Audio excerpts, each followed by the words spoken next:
इस अवसर पर पीएम मोदी ने कहा, जैसे मां गंगा हजारों वर्षों से यूपी की और इस देश की जीवन रेखा रही है, वैसे ही आधुनिक प्रगति के इस दौर में उनके समीप से गुजरता हुआ ये एक्सप्रेसवे यूपी के विकास की नई लाइफलाइन है। इस अवसर पर पीएम ने महिला आरक्षण के मुद्दे पर सपा और कांग्रेस पर हमला बोला और कहा कि दोनों नारी विरोधी पार्टियां हैं।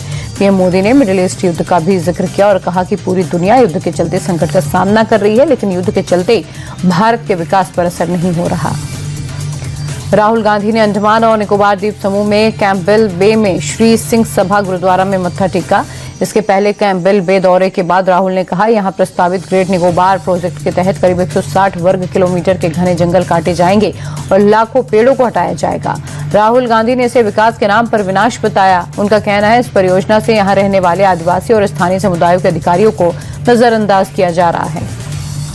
सुप्रीम कोर्ट ने भड़काऊ भाषण पर नया कानून बनाने के लिए दायर सभी याचिकाओं को खारिज कर दिया। कोर्ट सुनवाई करते हुए कहा कि पहले से जो कानून है वो काफी, अगर किसी को दिक्कत है तो संबंधित हाईकोर्ट में याचिका दायर कर सकता है। साथ ही सुप्रीम कोर्ट ने फैसले की कॉपी को हर हाईकोर्ट के रजिस्ट्रार को भेजने के आदेश दिए। जस्टिस विक्रम नाथ और जस्टिस संदीप मेहता की पीठ ने यह फैसला सुनाया है।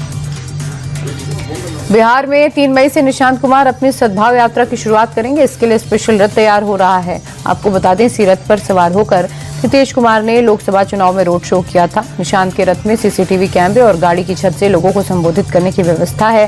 निशांत कुमार इसी से 3 मई को बगहा और 4 मई को बेतिया जाएंगे, जहां वो लोगों से डायरेक्ट संवाद करेंगे। खाड़ी में फिर से तनाव बढ़ गया, लेकिन भारत में पेट्रोल डीजल के दाम नहीं बढ़ेंगे। पिछले कुछ दिनों से इंटरनेट पर फेक न्यूज फैलाई जा रही है।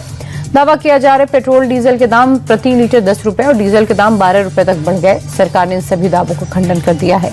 सरकार ने कहा, फिलहाल तेल के दाम बढ़ेंगे। ये जो अफवाह है, इस अफवाह से बचें। नोएडा में लेबर डे से पहले पुलिस प्रशासन अलर्ट है। हाल ही में वेतन वृद्धि की मांग को लेकर नोएडा में कई जगहों पर हिंसक प्रदर्शन हुए थे, जिसके चलते पुलिस संवेदनशील इलाकों में फ्लैग मार्च निकाल रही है। नोएडा के 20 इलाकों को संवेदनशील घोषित किया गया। इन इलाकों में अतिरिक्त पुलिस बल की तैनाती हुई है। संदिग्ध जगहों पर निगरानी बनाए रखने के लिए पुलिस ड्रोन का भी इस्तेमाल कर रही है। कर्नाटक के शिवमोगा में कुवेम्पु विश्वविद्यालय में परीक्षा शुल्क में बढ़ोतरी को लेकर एनएसयूआई का प्रदर्शन हिंसक हो गया। एनएसयूआई कार्यकर्ताओं ने कुलपति कार्यालय में जमकर तोड़फोड़ की। ऑफिस के गमले और खिड़कियों के शीशे तोड़ दिए। प्रदर्शनकारियों ने कुलपति के तत्काल तबादले की मांग की। वहीं कुलपति शरद का कहना है कि हिंसा में शामिल लोगों के खिलाफ सख्त कार्रवाई की जाएगी। महाराष्ट्र सरकार ने ऑटो और टैक्सी चालकों के लिए मराठी भाषा की जानकारी होने की तिथि 15 अगस्त तक बढ़ा दी। इसके बाद आज सरकार ने ऑटो टैक्सी वालों के लिए मराठी सिखाने का बुक कैबिनेट में लॉन्च किया।